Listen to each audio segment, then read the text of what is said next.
इस राम ने कुल्लू उस्मान एपिसोड 116 में देखा गया किस तरह नेमान ने गिरा डाला और उस्मान भाई मजबूर हो गए कि अब क्या करना है आगे। और आप ट्रेलर 2 में देख सकते हैं कि किस तरह उस नेमान ने तमाम सरदारान के बेटों को पकड़ लिया।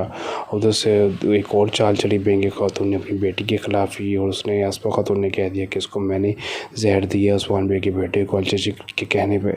तो देखते हैं आगे ट्रेलर में क्या होगा। उम्मीद करते हैं आपको आज के एपिसोड पसंद आएगी। चैनल को सब्सक्राइब और इसके साथ साथ नेमान आगे क्या करेगा, वालदा सुल्तान के साथ मिल जाएगा या वालदा सुल्तान अकेली रह जाएगी, या उस्मान भी एक नई चाल चल के सरदारान के बेटों को बचाएंगे।